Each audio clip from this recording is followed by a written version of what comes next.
Yeah, what do you think about middle linebacker though? Not to take over, your podcast. I mean, you've been asking all the good questions, but we kind of touched on it. I'm curious to see what the Bills are going to do, and if they just end up like punt, and they basically punted on the position in the draft. I mean, Dorian Williams they did draft in the third round, but there's no guarantee he's going to start. The Bills hate starting rookies. I mean, Matt Milano was a stud his rookie season. Everyone could see it. He was playing limited snaps until like week 8 or 9, until they finally decided to start him over Ramon Humber his rookie season. And that dude was a stud. Like we could all see it in preseason, like we saw in the few snaps he got. We're like, why isn't this guy seeing the field all the time? So I don't think they start Dorian Williams. And then where do they go? Yeah, so the middle linebacker quandary that we have going on here is one kind of, I haven't like fully formed my opinion on it because I don't think that we've been given all the information that we need to really look at that properly. And I think it goes back to, draft night alone. When Bean said, we drafted Dorian Williams, he's going to, basically be in that Matt Milano role. And then like 2 days later, they're like, yeah, he's going to get a chance at middle linebacker. I don't think that we have the tools to make a great guess there. But if I were a betting man on it, I would say Dorian Williams is the one that gets the start. And the reason that I think that way is, well, first of all, you're gonna have to see a philosophy shift at the linebacker position. Guys like Edmonds don't grow on trees. There's nobody on the roster that's anything like the skill set that he had. So you're not going to get a 1-for-1 swap for that. Maybe Dodson is, kind of the closest. There's nobody close to it on the roster, right?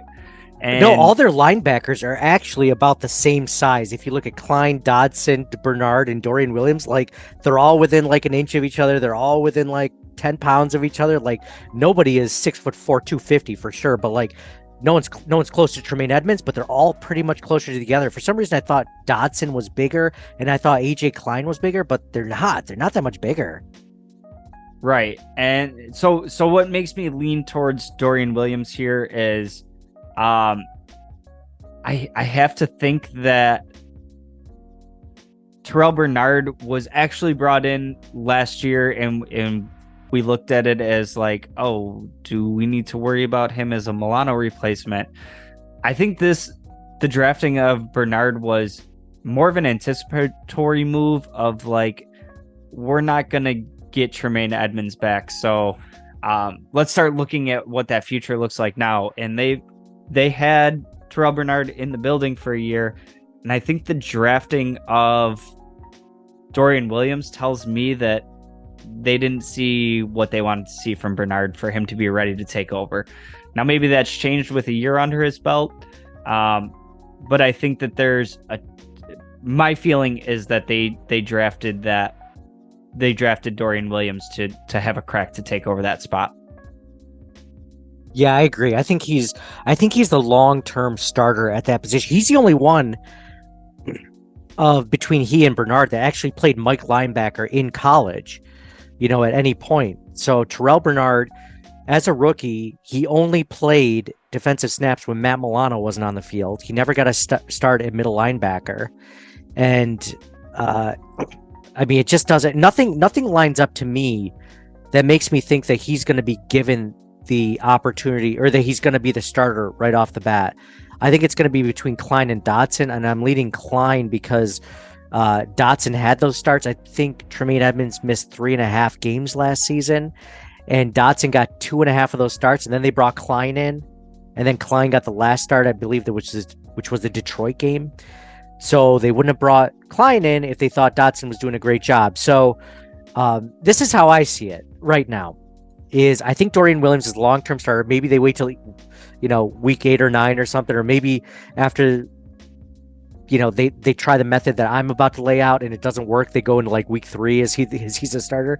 But I think it's going to be Klein or Dodson on early downs. I'm leaning more towards Klein, and then Bernard on potentially the passing downs because he has good coverage skills. He is more of a Matt Milano like linebacker. Like you said, I think they drafted him to be insurance for Matt Milano if they couldn't keep him or whatever a season or so ago before they extended him, or potentially so that Matt Milano has an injury history. So it was a good move just to be safe because they had no linebacker depth. Interior offensive line and linebacker depth, they've never truly had really good specimens of that. But yeah, so that's how I think. But I'm hoping that Dorian Williams, because Dorian Williams is a really good athlete. Like, say what you will, he's not the size of Tremaine Edmonds, but he's a good athlete, and his skills are.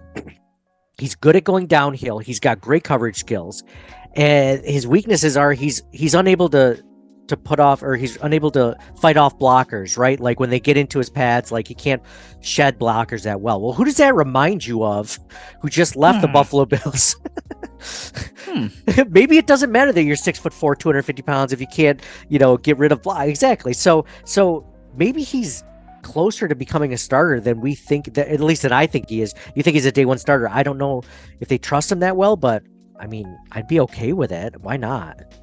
Yeah, I see it as like, I guess, day one starter ish. I like your idea there with Klein on early downs and whatnot. But I also have we also have Taylor Rapp in the back pocket, who could play. I mean, I'm really good with him being on the field on any play. That's starting caliber safety. Milano being a converted safety. I'm not really horribly concerned with what our run defense looks like with some of the big boys that we brought in. It's a passing league, and I think the defense kind of just reloaded all around. That's like, okay, you want to go crazy, and you had a great game running the ball on us, and you got 150 yards. Congratulations. You only threw for 150, and our offense just put up 400. So yeah, go crazy. And I think that's kind of, seems to me like the mentality that they went with of, like, I'm not saying linebackers aren't important, but you have one of the best in the league in Milano. You've made drastic improvements to the defensive line. You've been working on the secondary. You add Taylor Rapp. You got Kaiir Elam coming into year 2. Even if he has his struggles, you've been comfortable starting Dane Jackson. Benford looked good last year. You got Taron Johnson, who's, I'd say, top 3 nickel cornerback in the league. The amazing safety duo back there. I really thought the Bills were going to draft the middle linebacker in the first or second round, and now as I get further removed from it and I see some of the ancillary moves that they've made since the draft, middle linebacker's it's not up there for a concern for me, and I've tried, and I can't get myself there. Now I don't want some schlub street free agent coming in, but you have options on the depth chart that are guys that have been in the building, that know the system, that have even got some starts in spot duty. And is it always pretty? No, but you've also made significant improvements to the infrastructure around them. So I'm okay there. I will survive. Maybe one of the best reasons, like you said, you laid out like a perfect example, like a Taylor Rapp. I mean, you mentioned all these things that why we shouldn't be afraid of the middle linebacker role being that big of a deal, no matter what they do, whether they platoon it with like 2 or 3 different guys, or they decide Dorian Williams is the guy from the starter, Terrell Bernard, whoever they decide, is the fact that they've like bolstered their defensive tackle so much to keep those linebackers clean, whoever they are, with now Daquan Jones, a healthy Daquan Jones, and a Poona Ford, like that they didn't have last season. Like, this is the potential to, I mean, I was talking with Anthony from Cover One last year, and we were talking about Tremaine Edmonds having a good season, and that was when they got Daquan Jones. We were really excited about him, and he's like, if you ever notice, like, Ray Lewis, Hall of Famer, right, middle linebacker, one of the best middle linebackers in history, when you see his highlights, he's not knifing through all these blockers to take down the running back in the backfield. He's just roaming sideline to sideline,